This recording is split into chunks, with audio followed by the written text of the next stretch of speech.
What's up guys, Slump here, and today we'll be looking at the hardest prospect to break down, and I can't reiterate that enough.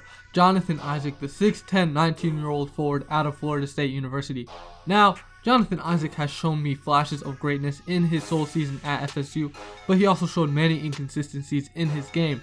In other words, he is a definition of raw in terms of this draft. Now let's get into what he was able to accomplish at FSU. Jonathan wasn't assigned a specific role at FSU from what I've watched in his game and his game tape, and honestly that is a bit worrisome. Some of these kids committing to these programs gotta look at how the coaching staff develops these players in the world, and honestly I think that he would have been much better suited for the league had he gone somewhere like LSU.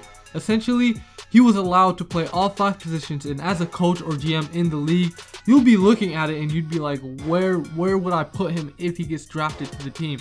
Well, in my opinion, his best fit would be between the small forward or power forward position. Obviously, he's tall, lanky, so he's right in the middle of that, right? He's a bit of a tweener. And in my opinion, since he played perimeter defense and he caved in right whenever an opponent would take it into the rack to either block him, contest a shot, or even grab the rebound, I'd say put him on the 3 if the team lacks a true point guard, a top 10 point guard, or even the 4 if you have a solid point guard. Jonathan had some pretty average stats with FSU, and he was named only to the All-ACC freshman team, so he clearly didn't dominate the NCAA this year. He averaged a mere 12 points per game, a pretty surprising 7.8 rebounds per game, great defensive stats, putting up 1.2 steals per game and 1.5 blocks per game, as well as shot 35% from 3. So clearly on paper he looks like an all-around forward. He mixes scoring, rebounding, and even defensive production. Now let's talk about where he'd be the best fit at. Now the first team that comes to mind happens to be the Sacramento Kings, and now this is kind of a borderline fit because for him to be extremely successful with Sacramento, they need somebody like a Dennis Smith Jr. who he can run the pick and roll with effectively, alright? Jonathan Isaac has a weird scoring mentality, alright? In my opinion, if he puts on 50 pounds and he works with a legitimate pick and roll point guard, I can see him becoming the next Amari Stoudemire. And now a lot of people want to say, oh, it's harder to build muscle than it actually seems. Well, right now, kids under 20, you know, all these kids in the draft, their metabolism is still high. As soon as they get into the 23, 24 years old, you'll see them bulk up extremely, alright?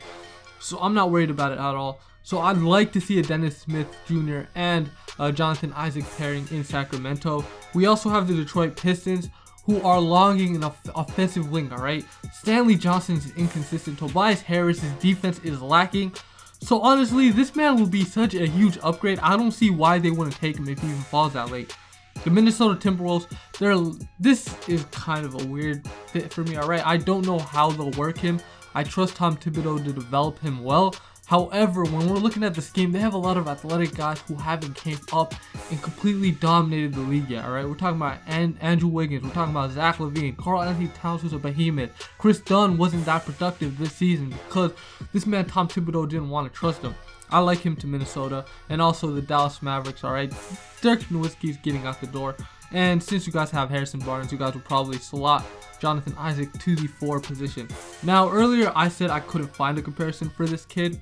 And honestly, the names that came up in my head were obviously Amari Stoudemire, Rashard Lewis, Mo Harkless, and Kevin Garnett. Now, the thing with all of them is that they're all different, so you understand my dilemma. He's a mixture of all these guys in terms of potential, but I don't think he'll be this one earth-changing talent. I don't think he's a guard or primary ball handler / scorer for a team. So the Kevin Durant and Paul George comparisons are ludicrous in my opinion.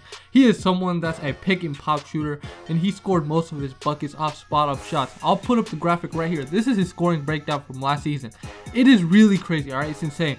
Now, he is more athletic than all the guys I named, but he plays funky. So I can't guarantee him being a stud like I did with Zach Collins, who also is a raw talent, who I actually see blossoming right away. Therefore, Jonathan Isaac is Jonathan Isaac. There is virtually no player comparison I can give him. He is a new breed. Isaac isn't the best passer, but he can stretch the floor. So I wouldn't consider him being a Giannis Antetokounmpo even, alright? but he also covers the perimeter and crashes almost immediately, leading to blocks and boards. So I love his potential, and if he gets put on the right team with the right coach, he might end up becoming an all-star, but I'm not betting on it. I truly think he will struggle in his first 2 seasons, but after that I expect some great growth. With that being said, guys, that has been my scouting report on the new unicorn, Jonathan Isaac. So if you enjoyed this video at all, make sure to leave a like and subscribe. You have been watching Slump TV, guys. Have a good one. Peace out.